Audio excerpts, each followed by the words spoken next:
Hi, I'm Anuttama, and today we are going to make a very ancient and simple recipe. It's called chapatis. Sometimes it's called roti. It's about the same thing as a flour tortilla also. Basically what we're going to do is just wheat, flour, salt, and water, and it's going to magically balloon into an amazing experience. So the first thing that we do is we take some flour. Now you can use whole wheat flour mixed with white flour, about 50-50 is a good ratio. Or this is a special chapati flour called atta flour, which is about the same as a whole wheat and white flour mix. Add a little bit of salt to taste. And then the most important thing is to get the right consistency, a ratio of water to flour. And that would be about, if you had 3 cups of flour, you'd use about 1.25 cups of water. And what I'm doing here is just getting an idea, because it'll be a little bit different for each flour blend. And you mix it with your fingers until it mostly absorbs. And this is looking about right, although I may want to add just a little more water. I'll kind of tell.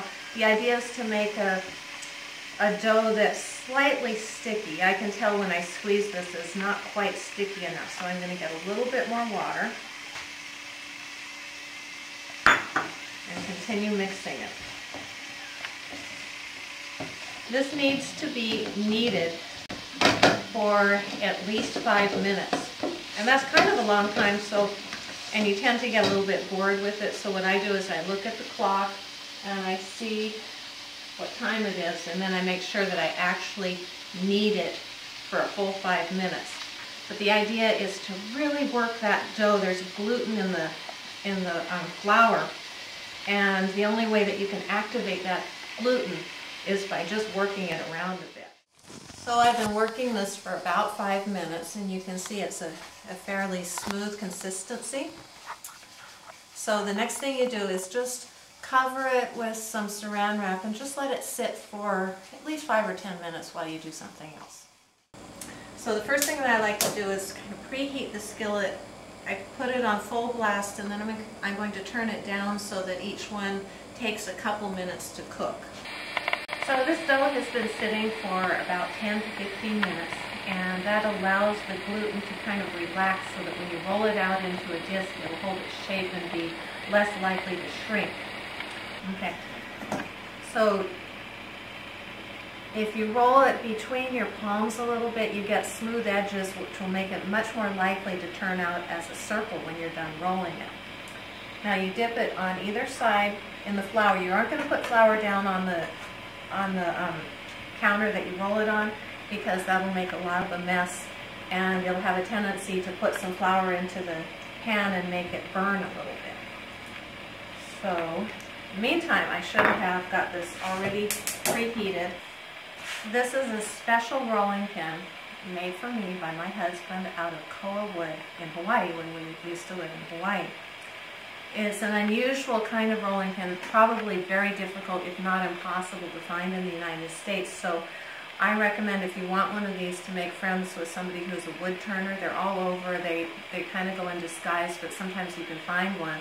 And if you show them this video, it's about, well, let's see, these tiles are 12 inches long, so it's about 13 inches long and maybe 1.5 inches wide, straight here and tapered.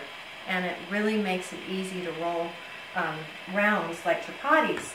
If you only have the regular kind of rolling pin like your grandmother got to feed her husband, it'll work too, but it's a little more difficult. So we're going to continue rolling these. The thickness is quite important. If you get it too thin, it won't balloon up at the end. And if it's too thick, then they're kind of doughy and they don't taste as good. So it'll probably be something that you have to experiment with a little bit before you get the exact right thickness. Now you're going to want to adjust your pan so that when you're cooking them, that they cook a couple minutes on each side without becoming browned or without not bubbling up, and I'll show you that in a minute. So I'm turning this down a little bit to what my experience tells me is about the right heat for this particular stove. And what we're going to do is be careful when you put this down that you just put it straight down and don't move it over there. Okay, I'm using a cast iron pan to cook this. You can cook in a Teflon pan or even on a stainless steel pan. Stainless steel has the problem that it doesn't distribute the heat very well. So I don't recommend it unless it's a really thick one, but a stainless steel with aluminum in the bottom is okay. Can you see there in the video that it's bubbling a little bit? When it does that, you want to turn it over immediately. Now I can see I've got the pan too hot because it shouldn't have these brown spots on it already. So I'm going to turn it down a little bit. I preheated it a little bit too long, so to compensate, I'll turn it down a bit. This one may not work, but that's okay because to learn how to cook these, you have to also have the experience of some failures, although it'll probably be edible. So while I'm waiting for that to cook, I go ahead and roll out another one, which will be the next one to go. Okay, now you can see that's kind of bubbling up a little bit. So I think it's time to put it on to the flame, and we will see if this works. It's doing it not 100%, but it's pretty balloony, okay? And then turn it over. You do want it to get some black spots. You don't necessarily want it to catch on fire like that, although it doesn't really matter. Be really careful when you're handling these where the steam comes out. You can burn yourself quite easily. So this one was a little bit overcooked, but it'll probably be very nice. And then you just put a little bit of butter on it.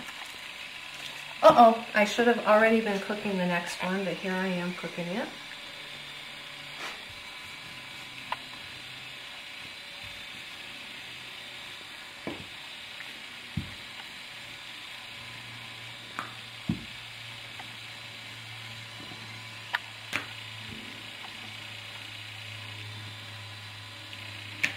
It gets a little bit too slow.